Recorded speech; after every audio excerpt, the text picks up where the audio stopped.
어떤 투자자분들도 입 밖에 잘 꺼내지 않지만 모두가 속으로만 궁금해하는 질문이 있습니다. 어떻게 연 매출이 고작 24만 달러 수준인 작은 양자 기업이 헤지펀드와 정부, 그리고 AI와 슈퍼컴퓨팅 진영의 거대 세력까지 모두 뒤흔드는 심리적 진앙지가 되었는가 하는 점입니다. 어떻게 캐나다의 작은 양자 기업 하나가 실적도 아니고 제품 업데이트도 아니고 오로지 세계 기술 서사의 분위기에 따라 주가가 폭등하고 폭락하는 상징적 티커가 되었느냐는 이야기입니다. 혹시 지금 이 영상을 쇼츠로 시청하고 계신다면 아래쪽에 풀버전 링크를 눌러주시면 끊김없이 이어지는 전체 해설을 들으실 수 있으니 흐름이 이어지는 분석을 원하신다면 꼭 확인해 주시길 바랍니다. 이것이 바로 QBTS의 이야기입니다. 이 주가는 그동안 너무 많은 일회성과 변칙을 겪어와서 기업이 어떻게 정상적으로 행동하는지가 무엇인지조차 모르면 지금 주가가 왜 24달러 근처에 놓여 있고 왜 한때 거의 47달러까지 치솟았다가 몇 달 전에는 1달러 수준까지 추락했는지를 이해하기 어렵습니다. 이것은 정상적인 가격 흐름이 아닙니다. 이는 분기 실적에 반응하는 주가가 아니라 전 세계가 양자 컴퓨팅이란 미래를 어떻게 믿고 있는지에 반응하는 주가입니다.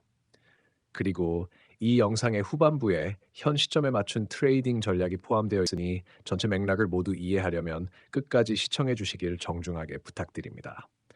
이 극단적 변동을 이해하려면 2007년으로 거슬러 올라가야 합니다.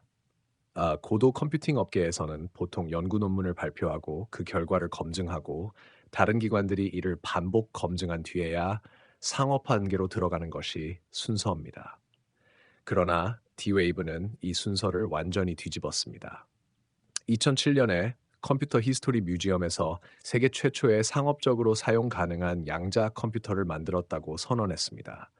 검증용 시제품도 공개하지 않고 과학계의 합의도 기다리지 않고 통상적인 안전 절차도 거치지 않은 채 발표를 먼저 해버린 것입니다.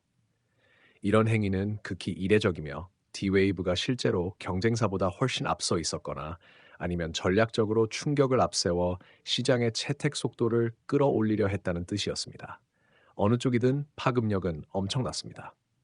2011년에는 로키드 마틴이 약 130 큐비트 규모의 D-Wave 1 시스템을 구매했습니다. 방산 대기업은 보통 이런 종류의 첨단 하드웨어를 도입할 때 여러 해에 걸쳐 기밀 기반의 시뮬레이션 검증과 다단계 시험을 거칩니다. 그런데 로키드가 이렇게 빠르게 움직였다는 사실은 전략적 비대칭적 이익을 본 것으로 해석할 수 있었습니다. 양자가 예상보다 빨리 중요해질 수 있다고 판단했거나 뒤처질 경우 치명적일 것이라고 판단했을 가능성이었습니다. 이 한 번의 구매만으로도 D-Wave는 큰 신뢰를 얻게 되었습니다. 2013년에는 구글과 나사가 함께 500 큐비트를 넘는 D-Wave 2 시스템을 도입했습니다. 보통 대형 기관이 이런 차세대 플랫폼을 도입하면 성능 지표나 통합 계획 같은 정보를 자세히 공개합니다. 그러나 이번에는 거의 아무 정보도 공개되지 않았습니다. 이런 비밀스러운 움직임은 비정상이었고 투자자들에게 엄청난 추측의 여지를 남겼습니다. 아직 공개하기에는 너무 초기 결과이거나 민감한 내용이 포함되어 있었을 가능성이었고 이 둘 모두 서사를 더욱 극적으로 만들었습니다. 2010년대 내내 D-Wave는 이례적인 시험대에 올랐습니다. 다른 기술 기업과 달리 성능뿐 아니라 그 기저과학의 정당성까지 증명해야 했습니다. D-Wave는 퀀텀 애널링이라는 방식으로 최적화 문제의 저에너지 해를 찾는 구조를 채택했고 경쟁사들은 게이트 기반 방식을 추구했기 때문에 끊임없는 과학적 논쟁을 불러왔습니다. 그러나 이 논쟁은 동시에 D-Wave를 미래 기술의 상징으로 만들었습니다. 2020년대에 접어들면서 D-Wave는 어드밴티지와 어드밴티지 2를 출시했습니다. 이 시스템들은 큐비트 수와 연결성, 코이런스 구조를 개선했습니다. 하지만 재무는 여전히 어려웠습니다.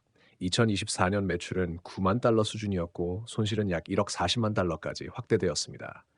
일반 기업이라면 가치가 급락할 상황이지만 D-Wave는 이미 상징적인 존재가 되어 있었습니다. 2022년 D-Wave는 스펙 합병으로 상장했습니다.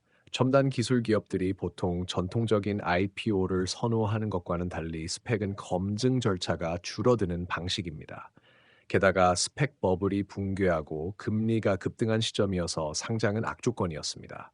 주가는 급락했고 서사는 완전히 무너졌습니다. 그러나 2024년과 2025년 다시 한번 비정상적 사건들이 이어졌습니다.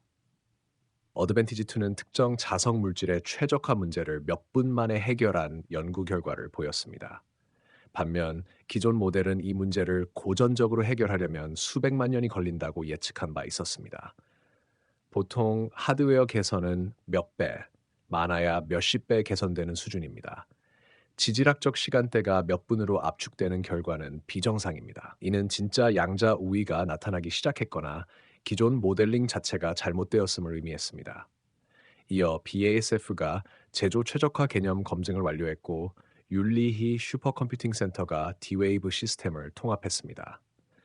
데이비슨 테크놀로지가 D-Wave 기술을 국방 임무 계획과 물류 등에 사용하기 시작했습니다. 이런 기관들이 소규모 기업의 기술을 채택하는 것은 흔치 않은 일이며 이는 D-Wave 기술이 대체 불가능한 무언가를 제공하고 있다는 신호였습니다. 그리고 2025년 말 엔비디아가 NVQ 잉크를 발표했습니다. 이는 양자 프로세서와 GPU를 직접 연결하는 하드웨어 기반 구조로 보통 양자 시스템이 소프트웨어 계층으로 연결되는 방식과 다릅니다. 매우 낮은 지연 시간과 하드웨어 동기화가 필요하기 때문에 이 또한 매우 드문 형태입니다. D-Wave의 구조가 이와 자연스럽게 맞물린다는 점이 강한 기대감을 형성했습니다. 이 일련의 사건들이 D-Wave의 폭등을 불러왔습니다. 주가는 1달러 근처에서 약 47달러까지 치솟으며 2000% 가까운 상승을 기록했습니다. 애널리스트들은 강력 매수 의견을 내기 시작했고 목표가는 27달러에 모였습니다. 그러나 다시 분위기는 반전되었습니다.